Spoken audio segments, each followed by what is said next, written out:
इंदौर के कारोबारी राजा रघुवंशी ने जब सोनम के साथ 7 फेरे लिए तो उसने सपने में भी नहीं सोचा होगा कि उसकी पत्नी ही उसकी कातिल बनेगी, जिसके लिए वह पूरे लाव लश्कर के साथ दूल्हा बनकर बारात लेकर गया था। वो औरत ही उसकी मौत की साजिश करता होगी।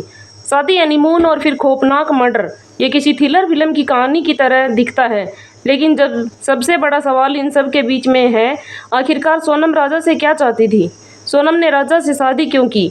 अगर सोनम राजा से शादी नहीं करना चाहती थी तो ऐसी कौन सी मजबूरी थी या कौन सी ख्वाहिश थी कि उसने उसे राजा की पत्नी बनने पर मजबूर किया? राजा रघुवंशी की पत्नी बेवफा है। उसने 8 जून की रात उत्तर प्रदेश के गाजीपुर जिले में सरेंडर कर दिया। 9 जून को उसकी मेडिकल जांच के बाद गाजीपुर मजिस्ट्रेट के सामने पेश किया गया। जज ने शिलोंग पुलिस की दलील सुनने के बाद सोनम की 72 घंटे की ट्रांजिट रिमांड मंजूर कर ली। पुलिस के मुताबिक सोनम ने ही अपने प्रेमी राज कुशवाहा और सुपारी किलर्स के साथ मिलकर अपने पति राजा को ठिकाने लगा दिया। मेघालय के शिलोंग में इस साजिश को अंजाम दिया गया। एक और 11 मई को सोनम की वो तस्वीर वायरल होती है जिसमें वह राजा रघुवंशी की दुल्हन बनी थी। दूसरी ओर 9 जून को वो सोनम ढाबे पर बैठी मिलती है। अब पुलिस उसे राजा रघुवंशी की हत्या की मास्टरमाइंड बता रही है। इस बदलती हुई तस्वीर ने देश भर के लोगों की भावनाओं को झंझोर कर रख दिया कि क्या एक महिला अपने ही सिंदूर को इस कदर उजाड़ सकती है। शुरुआत में तो पुलिस को लूटपाट का शक हुआ, लेकिन सबसे बड़ा सवाल उठा, सोनम कहाँ है? वह जो पति के साथ हनीमून पर गई थी, क्या उसे भी अगवा कर लिया गया? क्या किसी लोकल गैंग ने दोनों को लूट कर मार दिया? क्या सोनम को बंधक बना लिया गया? देश के लोगों ने दुआ की कि सोनम कम से कम सही सलामत वापस आ जाए। पुलिस ने खुलासा किया कि राजा की हत्या में सोनम के साथ कुछ 5 लोग थे। सोनम ने ही अपनी पति की हत्या के लिए सुपारी दी। सारी साजिश अपने प्रेमी के साथ मिलकर रची।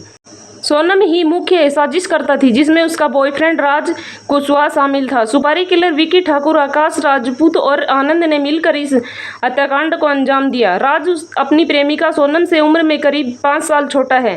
सोनम उससे शादी करना चाहती थी, लेकिन परिवार के जबरन उसकी शादी राजा रघुवंशी से तय कर दी। सवाल उठ रहे हैं कि क्या सोनम ने राजा रघुवंशी की हत्या की सुपारी दी? क्या सोनम के प्रेमी राज कुशवाहा ने हत्यारों को हायर किया था? सोनम ने अपने प्रेमी राज कुशवाहा के बारे में राजा रघुवंशी को शादी से पहले क्यों नहीं बताया? क्या वह शादी में मिले पैसे और गहने लेकर अपने प्रेमी के साथ भागना चाहती थी? पुलिस को शक है सोनम ने जानबूझकर शादी की ताकि हत्या के लिए शादी में मिले पैसे और गहनों का इस्तेमाल हो सके। इसलिए उसने खास तौर से एक जगह चुनी जो उसके बहुत घर के करीब थी। सोनम ने ही मेघालय का प्लान बनाया। इसके बारे में राजा को भी सारी बुकिंग के बाद पता चला कि राजा की मां का कहना है कि शादी के बाद भी सोनम ने बाहर घूमने की फिरने में कोई रुचि नहीं दिखाई, लेकिन अचानक एक दिन उसने मेघालय की टिकट बुक करा ली। टिकट बुकिंग की खास बात यह थी कि केवल जाने का टिकट बुक कराया गया, वापस आने का नहीं। पुलिस को शक है वापस का टिकट जानबूझकर नहीं कराया गया, क्योंकि हत्या की प्लानिंग के बाद भागने की तैयारी थी। पुलिस के मुताबिक राज कुशवाहा हत्या के दौरान मेघालय में नहीं था, वह फोन के जरिए सोनम के संपर्क में था। तीनों कॉन्ट्रैक्ट किलर की भी इस सोनम को कुशवाहा के संपर्क में थे। पुलिस को एक सीसीटीवी फुटेज मिलता है, उसमें राजा रघुवंशी और सोनम दिखते हैं। सोनम इस फुटेज में लगातार किसी से चैट करती हुई नजर आती है। पुलिस के मुताबिक उस वक्त सोनम राज कुशवाहा को अपनी लोकेशन शेयर कर रही थी ताकि सुपारी किलर उन्हें ट्रैक कर ले। सोनम ने हत्या की एक ऐसी जगह चुनी जहां ज़्यादा लोगों का आना जाना नहीं होता था।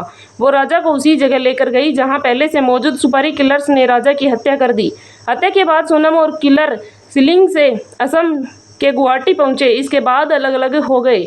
ऐसे कई सवाल हैं जो इस वक्त पुलिस का दिमाग घुमा रहे हैं। उनमें सबसे बड़ा सवाल ये है कि सोनम ने ये सब क्यों किया? राजा और सोनम दोनों इंदौर के रहने वाले हैं, लेकिन शादी से पहले दोनों परिवारों में कोई जान पहचान नहीं थी। दोनों ही शादी एक समाज विशेष सामुदायिक विवाह सम्मेलन में हुई। रामनवमी के दिन हुए सम्मेलन में राज की परिचय पुस्तिका से रिश्ते तय किए गए थे। शादी तय होने के बाद राजा ने कई बार सोनम से बात करने की कोशिश की, लेकिन वह बात करने या मिलने और को तैयार नहीं थी। राजा ने फिल्म देखने का भी प्रस्ताव दिया, लेकिन उसकी मां ने कहा कि उनके यहाँ ऐसे मेल मुलाकातों की परंपरा नहीं है। शादी के बाद पंडित ने विदाई के लिए 31 मई का शुभ मुहूर्त बताया था, लेकिन सोनम की विदाई 3 दिन बाद ही करा दी गई। राजा के परिवार का आरोप है कि सोनम का परिवार जरूर कुछ छुपा रहे हैं। इस वीडियो में फिलहाल इतना ही है। बने रहिए आगे की जानकारी के लिए हमारे यूट्यूब चैनल के साथ।